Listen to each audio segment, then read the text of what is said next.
semuanya, bagaimana kabarnya hari ini? Alhamdulillah, luar biasa, tetap semangat, Allahu Akbar, yes, Alhamdulillah ya, bertemu lagi di subtema yang kedua di tema 1. Hari ini kita akan belajar tentang tema 1, pertumbuhan dan perkembangan makhluk hidup. Dan hari ini kita akan pelajari subtema kedua, yaitu pertumbuhan dan perkembangan manusia. Nah, sebelum mulai belajar, kita sama-sama berdoa dulu ya dengan baca basmalah. Bismillahirrahmanirrahim. Nah, pada pertemuan subtema kedua ini, apa sih tujuan pembelajarannya? Kita saksikan dulu tayangan berikut ini. Nah, pada pertemuan di subtema 1, kita sudah belajar tentang ciri-ciri makhluk hidup. Salah satu di antara cirinya adalah membutuhkan makanan. Nah, makanan seperti apa sih yang kita butuhkan untuk menjaga tubuh kita supaya tetap sehat dan kuat? Makanan yang kita butuhkan adalah makanan yang bergizi dan makanan yang seimbang. Makanan apa sih yang bergizi itu? Makanan yang mengandung karbohidrat, lemak, mineral, protein, vitamin, dan air. Untuk lebih memahami tentang makanan yang bergizi, kita saksikan tayangan berikut ini.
Anak-anak, tadi kita sudah menyaksikan tayangan tentang bagaimana makanan yang mengandung zat-zat yang bergizi. Ternyata tubuh kita tidak hanya membutuhkan makanan yang bergizi saja, tapi tubuh kita juga membutuhkan makanan yang seimbang. Apa sih makanan seimbang itu? Yaitu makanan yang jenis dan jumlahnya sesuai dengan kebutuhan kita. Kalaupun kita makan yang bergizi tapi tidak seimbang, maka itu tidak baik. Karena akan mempengaruhi zat-zat gizi yang akan dimanfaatkan tubuh itu tidak bisa bekerja dengan maksimal. Jadi dengan makanan yang bergizi, lengkap dan seimbang, maka tubuh kita akan menjadi sehat dan kuat. Baik anakku semuanya, selain membutuhkan makanan, ciri-ciri manusia yang lainnya adalah mengalami pertumbuhan dan perkembangan. Untuk lebih jelasnya dan lebih lengkapnya, anak-anak nanti simak ya untuk membaca pada buku subtema yang kedua, pada buku tema 1 halaman 49, dan 50. Jangan lupa untuk juga mengerjakan latihannya pada halaman 53 dan halaman 65. Oke, tetap semangat, berprestasi, dan tetap rajin belajar di masa pandemi. Hai anak-anak kelas 3 semuanya. Nah, mari semangatkan untuk mengikuti video pembelajaran ini. Nah, sebelumnya kalian sudah mengikuti atau menyaksikan tentang materi pertumbuhan dan perkembangan manusia. Nah, dari perkembangan dan pertumbuhan manusia itu diantaranya adalah manusia itu membutuhkan makanan. Nah, membutuhkan makanan itu salah satu dari untuk tumbuh dan berkembangnya manusia. Nah, di masa pandemi ini banyak saudara-saudara kita yang sangat membutuhkan bantuan, terutama pada bantuan material dan bantuan makanan. Nah, itu merupakan adalah salah satu pengamalan sila yang kedua yang berbunyi kemanusiaan yang adil dan beradab dengan lambang rantai. Nah, lambang rantai memiliki arti dalam setiap warga negara Indonesia mempunyai bersama hak dan kewajiban serta derajat di dalam masyarakat. Nah, sikap-sikap yang harus dikembangkan dalam kehidupan sehari-hari sesuai dengan sila kedua adalah yaitu saling menyayangi, bertenggang rasa, dan melakukan kegiatan kemanusiaan. Nah, coba kegiatan kemanusiaan pada masa pandemi ini yang bisa kita lakukan adalah apa saja? Kalian bisa tuliskan di buku tematik halaman 52 tentang sikap dalam pengamalan sila Pancasila yang kedua. Nah, di situ kalian bisa menuliskan contoh-contoh pengamalan sila kedua. Kemudian di halaman 53, kalian bisa menceritakan pengalaman-pengalaman yang pernah kalian mengalami tentang pengamalan pada sila kedua ini. Nah, kalian bisa tuliskan di situ. Nah, itu adalah sebagai tugas. Tetap semangat ya anak-anak, meskipun dalam keadaan pandemi COVID-19 ini kalian belajar di rumah, tetapi harus tetap semangat ya untuk mencapai cita-cita yang kalian inginkan. Oke. Hai anak-anak soleh dan soleha kelas 3. Sebelumnya kalian tadi sudah menyimak penjelasan dari Ustazah tentang makanan yang bergizi akan membuat tubuh kita menjadi sehat. Nah, selain makanan yang bergizi itu bisa membuat tubuh kita menjadi sehat, ada lagi yang membuat tubuh kita menjadi sehat. Ya, kita memerlukan aktivitas fisik untuk berolahraga. Nah, ayo mulai sekarang kita melakukan gerak dasar tari seperti contoh berikut ini.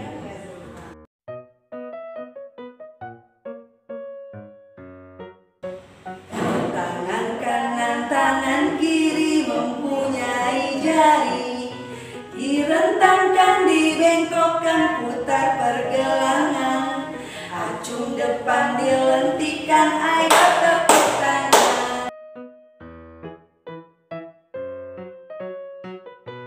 Tangan kanan, tangan kiri mempunyai jari, direntangkan, dibengkokkan, putar pergelangan, acung depan dilentikan, ayo tepuk tangan. Nah, bagaimanakah rasanya setelah kalian menari dengan melakukan gerakan tangan secara perlahan dengan mengikuti irama? Ya, kalau sudah, kalian bisa tuliskan di halaman 56 di buku tematik tema 1. Itu tugasnya. Silakan nanti dikerjakan. Nah, tadi kalian sudah melakukan senam gembira bersama Ustadz Asep kan? Gimana? Badan kalian sudah segar? Mari sekarang kita lanjutkan ke materi selanjutnya, yaitu tentang operasi hitung bilangan. Sebelumnya pada subtema 1 kalian sudah belajar bersama Ustadz Ade tentang nilai tempat. Coba Bu Andri mau cek dulu kalau bilangan ini Ya, betul.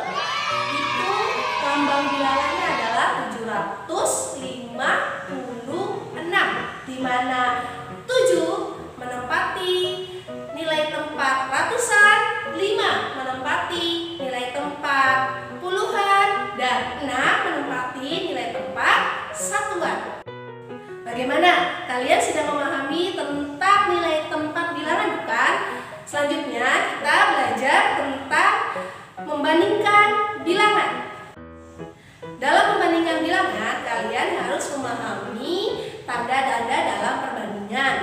Tandanya yaitu ada tanda lebih besar, lebih kecil, dan juga tanda sama dengan. Coba sekarang perhatikan ya, Bu Andri bawa papan tulis nih. Di sini ada contoh. Ada bilangan 1325 dan bilangan 1275. Kira-kira mana yang lebih besar? Ya, betul. Bilangan 1325. Berarti kita menggunakan tanda lebih besar. Untuk lebih mudah mengingat, nih lihat, perhatikan tandanya. Ini seperti tanda mulut, bukan? Untuk lebih mudah, kalian lihat nih, arah mulutnya kemana? Kalau dia bilangannya lebih besar, berarti dia yang dimakan.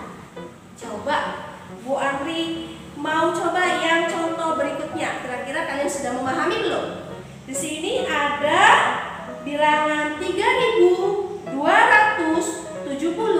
dan bilangan 3281. Kira-kira bilangan mana yang lebih besar? Betul, bilangan 3281. Berarti arah mulutnya menghadap ke bilangan ini. Berarti kalau dibaca 3270 lebih kecil dari bilangan 3281. Bagaimana? Mudah tidak? Setelah memahami tentang membandingkan bilangan, pastinya kita bisa mengurutkan bilangan dari yang terbesar ke yang terkecil atau dari yang terkecil ke terbesar. Di sini Bu Andri ada bilangan-bilangan.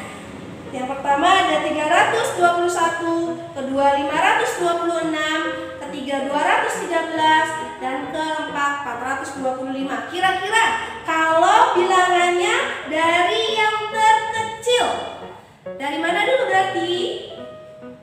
Ya betul, dari 213. Kita tuliskan ya, berarti 213, kemudian ke 321, lanjut, kemudian 425, dan terakhir adalah 526. Nah, kalau dari yang terbesar tinggal dibalik aja ya, dari sini ke sini. Kita tulis ulang ya nak ya. Berarti dari 526, lanjut 425, kemudian 321, terakhir adalah 213. Bagaimana? Mudah kan? Materi selanjutnya adalah tentang operasi hitung. Nah, operasi hitung yang akan kita pelajari adalah mengenai penjumlahan dan pengurangan. Ya, penjumlahan dan pengurangan ini kita akan menggunakan cara bersusun pendek. Bu Andri kasih contoh dulu ya. Yang pertama, penjumlahan. Penjumlahan ini tentang teknik tanpa menyimpan. Ya, nah, contohnya ya, misalkan ada angka 325 ditambah 153. Kita menggunakan cara bersusun pendek. Pertama yang harus kalian kerjakan adalah dari yang memiliki nilai tempat satuan, yaitu dari paling belakang. 5 ditambah 3, tuh 8. 2 ditambah 5, ya betul 7. Kemudian 3 ditambah 1, 4. Jadi hasilnya adalah 478. Ini cara yang pertama. Cara penjumlahan tanpa menyimpan. Selanjutnya kita cara yang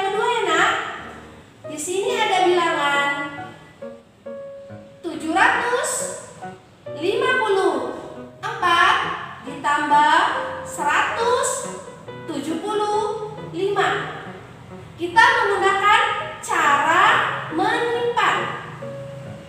Pertama, dari yang paling ujung dulu, ujung akhir nih ya. 4 ditambah 5 hasilnya 9. Kemudian 5 ditambah 7 berapa kira-kira?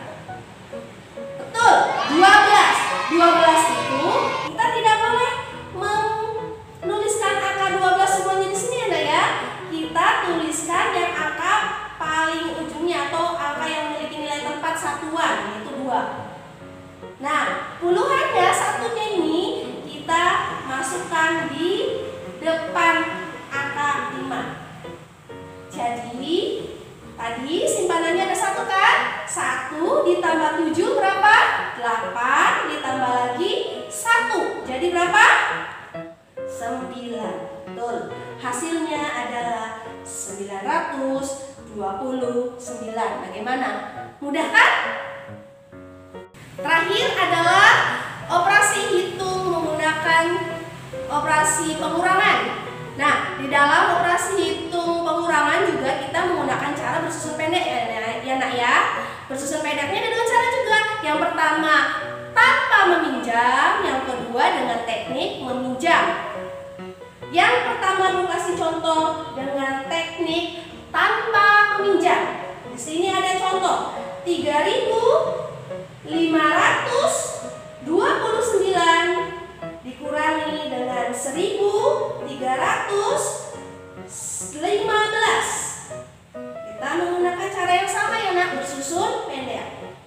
Biasa kayak tadi sebelumnya. Kita kerjakan dari yang angka paling akhir dulu ya nak. 9 dikurangi 5. Betul, tepat. Selanjutnya 2 dikurangi 1. Betul, 1. 5 dikurangi 3. Betul, 2. Selanjutnya terakhir 3 dikurangi 1. Pintar, 2. Hasilnya berapa jadi? 2.214. Nah, yang kedua, teknik kedua ini dengan menggunakan teknik meminjam. Bu Anda kasih contoh ya. Sini ada angka 4.529 dikurangi dengan 2.354. Sama menggunakan cara bersusun pendek. Pertama yang dikerjakan adalah dari angka yang paling akhir. 9 dikurangi 4. Coba berapa? 9 dikurangi 4. Betul, 5. Sekarang 2 dikurangi 5. Kira-kira bisa nggak ya? 2 sama 5 besaran mana? Besaran 5 kan? Berarti 2 tidak bisa mengurangi 5. Maka dari itu kita menggunakan teknik meminjam. Kita pinjam dari angka di depannya, dari angka 5 ini. Kita pinjam angka 1 dari 5, berarti 5 ini menjadi 4. Karena tadi dipinjamkan 1. Satunya kita pindahkan ke angka 2 tadi. Nah, jadinya ini 12 karena mendapatkan pinjaman 10 dari angka di depannya. 10 ditambah 2, 12 kan? Barulah kita bisa mengurangi. 12 dikurangi 5 berapa? 7. Bentar. Tadinya angka yang 5 tadi kan berubah jadi 4. Berarti sekarang 4 dikurangi 3 berapa?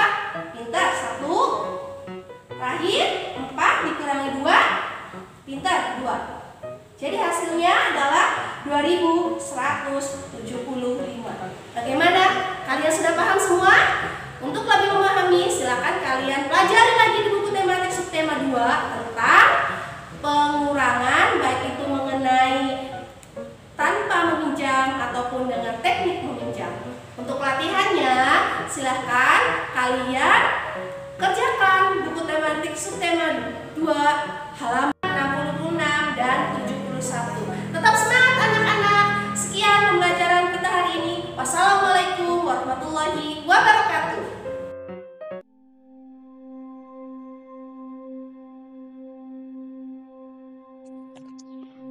Anak-anakku yang soleh dan soleha, Di tema 1, subtema 2 ini ada nilai-nilai ukhrawi yang bisa kita dapatkan untuk diterapkan di kehidupan sehari-hari.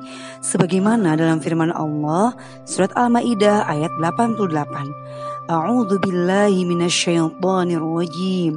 Bismillahirrahmanirrahim.